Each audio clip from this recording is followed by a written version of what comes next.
We are broadcasting from Park City, Utah, where the 31st Sundance Film Festival is taking place. I'm Amy Goodman. We end today's show in Egypt, where at least 18 people were killed Sunday as protesters mark the anniversary of the 2011 uprising that toppled dictator Hosni Mubarak. The protests were the bloodiest in the country since General Abdel Fattah al-Sisi came to power. Riot police, backed by soldiers and armored vehicles, sealed off roads, including those leading to Cairo's Tahrir Square, where the uprising was centered. Riot police with rifles and plainclothes men with pistols were seen chasing protesters through the streets of Cairo. The heaviest death toll was in the Cairo suburb of Matareya, a Muslim Brotherhood stronghold, where 8 people, including 1 policeman, were killed. On Saturday, al-Sabbagh, a leading member of the Socialist Popular Alliance Party, was shot dead at a protest near Tahrir Square. Video and photos of the shooting went viral across Egypt. The leader of the liberal Dastur Party, Hala Shukrala, to condemn the killings.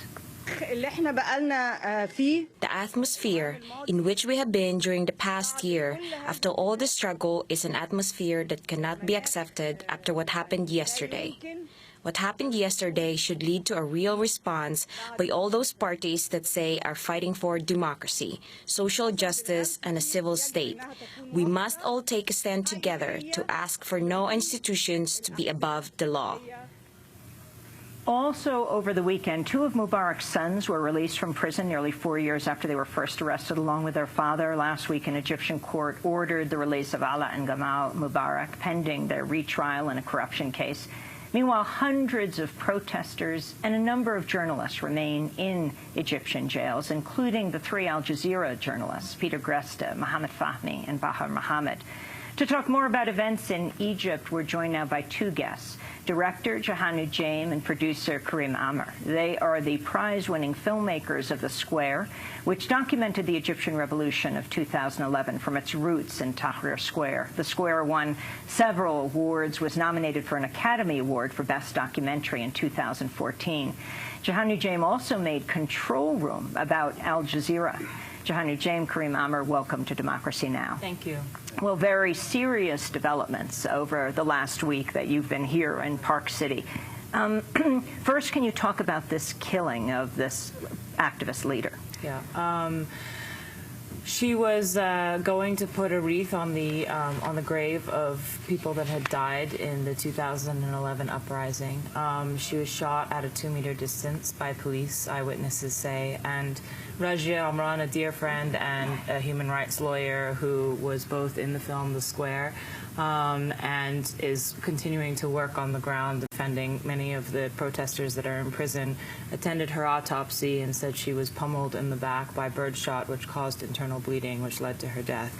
But the impunity of policemen shooting in broad daylight is something that we need to talk about, just like the killings of police here around the world is something that can't go in silence. Are the killings of protesters? Well, the killing of protesters, yeah. I mean, since Shaymat, there's been around 18 people, I believe, that have been killed.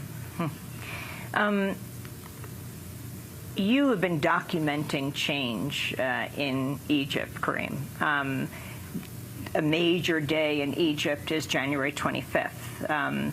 Now, as we move forward, talk about these dates, because it didn't just happen on one day. Yeah, I mean, I think what's really important for us as people who are storytellers and active in trying to propel this change forward is the difference between the event of change and the ongoing struggle for change. I mean, we have these dates, we have these important moments that we like to reference to, like January 25th, but the reality is that there's an ongoing struggle that continues.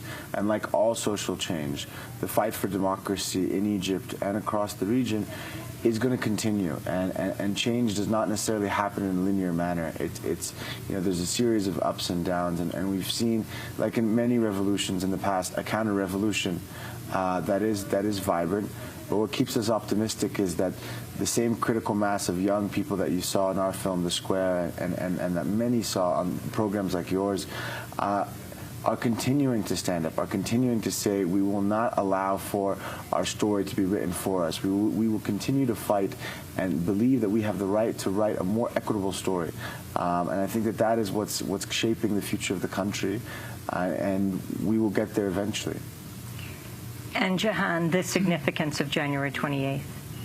Significance of January 28th was that it was the time that people came back. I mean, I've been following protests for a long time in Egypt. Made a film in 2007 where you would watch protests happen. People would be beaten up, jailed, but people wouldn't come back. And what happened in January 28th, people came back and said, we will not allow this, and they stayed. And it was really where you saw those images of people really standing up to the police for the first time. It was where that iconic image took place on the bridge, where people were showered. So at this time, years later, it's a difficult time to be optimistic. I would say that we're very optimistic people in general, but being on, continuing to talk to people on the ground in Egypt, going back, it is a very difficult time to be optimistic. But as Karim said, it's so important that we continue to be engaged, because in many movements of the past, civil rights movement and others, there have been such ups and downs and terrible downs, and we just need to remember that if we keep engaged, keep telling these stories, that we will ultimately get to a better place. I wanted to talk about a young woman who worked on your film, yes, who we met here at Sundance 2 years ago when The Square came out, Sana al-Sabbagh. She worked on The Square. She's now in prison in Egypt. Sana helped publish a newspaper in defiance of laws requiring government permission when she was 17. But when you all had The Square here, she was one of those part of your team that came out. I had a chance to interview her here at Sundance. She was 19 years old at the time. It's an amazing experience. The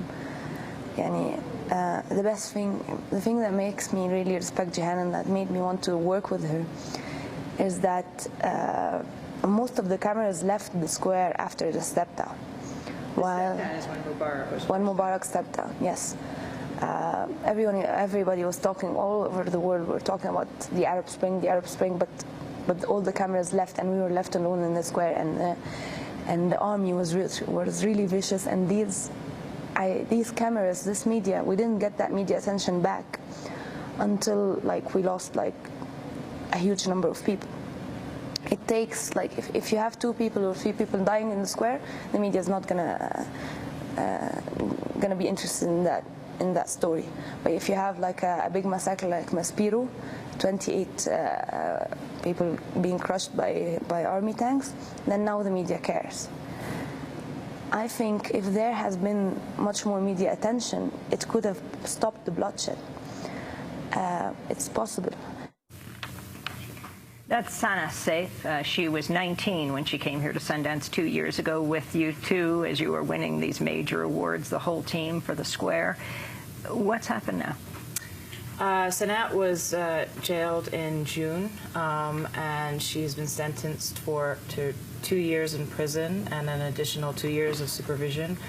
This is for participating in a peaceful protest, marching against the protest law, calling for her brother Alaa's release for prison.